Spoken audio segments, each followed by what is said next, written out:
The madness is here, as we mentioned. UConn, the #1 overall seed, joining the Huskies on that top line. Houston, Purdue, as we like to say, North Carolina. That tournament begins with the first four tomorrow. The first round follows that on Thursday.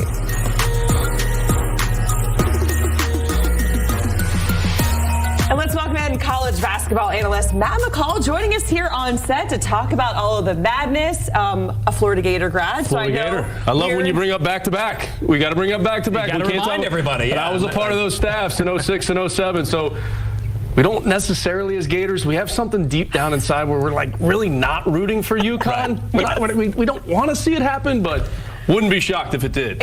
It's something we want to hold on to. I was going to say, though, what's the toughest thing about back-to-back? Why is it so difficult to do that? When we saw the Duke teams do it, obviously the Gators did it, but it's hard to do that 2 years in a row. Well, I think you look at UConn and you look at the Florida Gators from 06 and 07, completely different teams. The Gators had everybody back. Every single starting member of the starting five returned that year.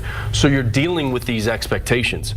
The first year in 2006, unranked, busted out of the gates, went 17-0, ultimately went 10-6 in the SEC, found a way to win the SEC tournament, and then got hot in the NCAA tournament and win a national championship. Come back the following year. Now you got all these expectations, and expectations are one of the hardest things to deal with in all of sports. The difference between UConn and Florida is they have a different starting five. They didn't start the season ranked #1 in the country. They built that up, and it has been outstanding what they've done. But you also got to get a little bit lucky when it comes to this tournament. And you can't have a bad night. And that's what UConn, they haven't been in close games really at all. We saw them lose to Creighton on the road, but outside of that, the games haven't even been close.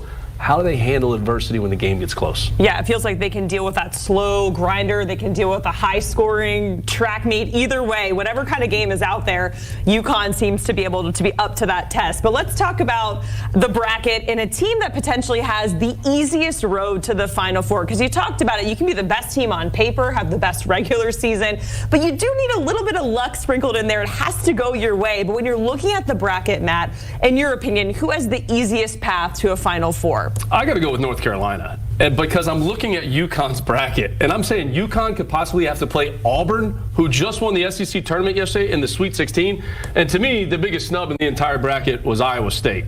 Iowa State, how they played coming down the stretch in the best league in the country, in my opinion, and I think a lot of people would agree with this.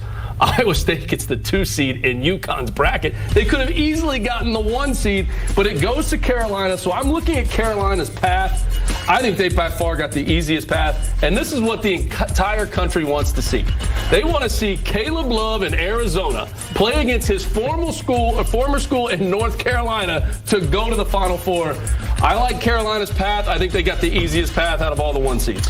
It's interesting you mentioned Iowa State could have gotten that 4th #1 seed. They didn't even get the best 2 seed. They did not even get the best 2 seed. I don't know what. And to think the fact to go to the Final Four, Iowa State's going to have to go to Boston to play against UConn. If UConn gets there, UConn's path. Think about this: UConn in the second round could face FAU. You could say what you want about FAU. They had an up and down year. Expectations, we just alluded to it. They had all kinds of expectations. You go back to their first round game last year, it's a 1-point win against Memphis. Then they play Fairleigh Dickinson in the second round. So we're talking about you got to get a little bit lucky.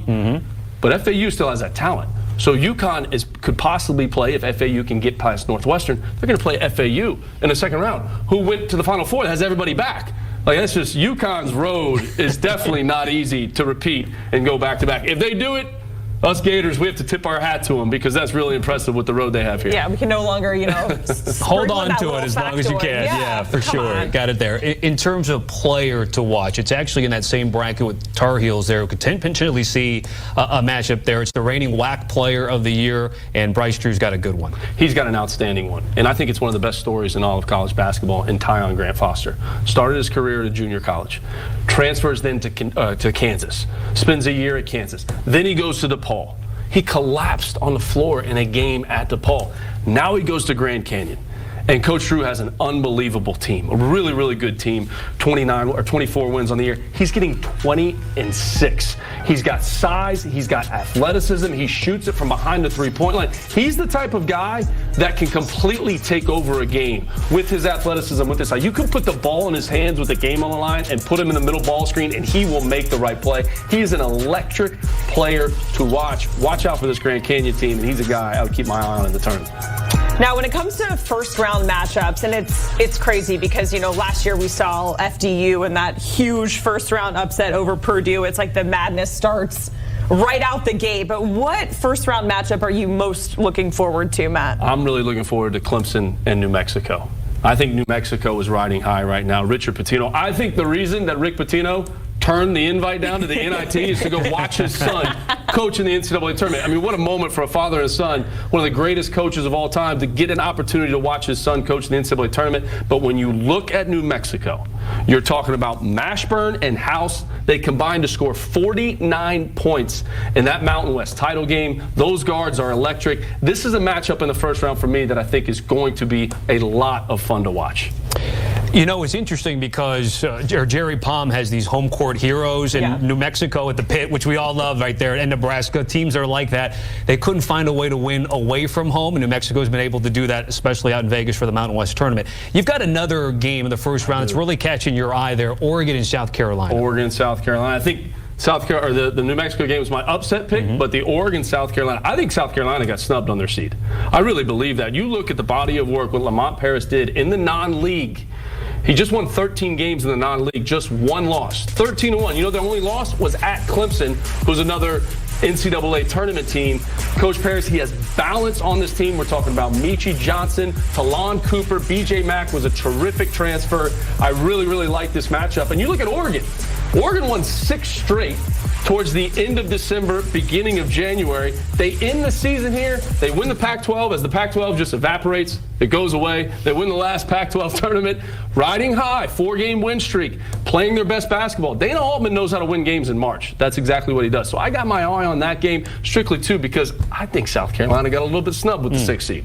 All right, and of course, March Madness, we love the Cinderella stories. It's like one of the biggest reasons we love March Madness. And I know you kind of already alluded to this team, but Grand Canyon, that is your Cinderella team, your pick for this go-around. Well, this one was hard for me. Okay. Because I'm looking at McNeese State, and I'm looking at Will Wade is now back on the sidelines and back coaching, and only to lead McNeese to 30 wins. But Grand Canyon, 29-4 on the season. I had them early on in a game for CBS out in Arizona, and I was mesmerized by the talent that's out there on the floor. They got a guy named Ray Harrison who runs the show. We already alluded to Tyon Grant Foster. They have another guy named Gabe McLaughlin that's just mismatched nightmare at the power forward spot. They play really, really hard. One of those 4 losses, it just happened to be South Carolina out in Arizona. That's how good South Carolina is, and they got them as a 6th seed. I can't believe it, but this team is dangerous. Coach Drew going through what he went through at Vanderbilt, he is now taking this team to multiple NCAA tournaments. It's so impressive to see. Watch out for them. I got them going to the Sweet 16. I got Grand Canyon making a run all the way to the 16. I think they beat St. Mary's. And then Alabama and Charleston. It's going to be a bit of a track meet in the first round between those two teams, but I just don't know if Alabama has the defense to get to a Sweet 16. We know GCU, by the way, won't be like deer in the headlights. They've got a little bit of tournament pedigree. They won't be overly phased about what they're able to do. And I also, we'll talk about this at a different day. The small school matchups like a Gonzaga, McNeese State, St. Mary's, and Grand Canyon, we got to put them in different matchups so we can certainly see it there. All right, pick to win. You had talked a little bit about leading teams that you really liked. We talked a lot about UConn here. But in terms of the pick to win, where are you going? I have to go UConn. As hard as it is for me to say, but I have to go UConn. And the reason is they have more balance on the offensive end of the floor this season than they did last season. You look at last season, it was really 3 guys for them, led by Sonogo. Now they've got 5 guys averaging double figures. They've got Donovan Clingan on the inside. We know what Cam Spencer's been doing. Tristan Newton, best player in the Big East all season. The balance on the offensive end of the floor, they're a scarier team on that end. And they haven't lost their toughness. They haven't lost the desire to win, all the things that Coach Hurley's about. Now, they've got the toughest road, and the tournament committee did them no favors, but it's hard for me to pick against them. It's really hard. It is hard. You know, the Gators, we want to keep chopping with that back-to-back, but I got to give credit to UConn. They are, and my biggest concern with them is just they haven't faced much adversity up to this point in time. Even a loss on the road at Creighton, they just haven't seen it. They didn't see a ton of it in the tournament, even though there were some exciting games and some theatrics on the sidelines between coaches. But that's my only concern. If they get into a tight game, which they have not been in, will they find ways to make plays? And I believe they will. All right. So, Matt, really quickly, who is your Final Four then? You have UConn winning it all. Who are the other teams you think are going to be there? Well, you guys just alluded to before I jumped on here. You haven't even filled out your bracket here. Now you got me picking the Final Four. We're asking you. There's a game that I have circled, and I think it's really going to determine a Final Four pick for me. And this is, again, as a Florida alum, as someone worked there for 11 years, this is hard. I look at Kentucky's second-round game versus Texas Tech. And I think if Kentucky beats a physical Texas Tech team in the second round, I think it's going to catapult them to the Final Four.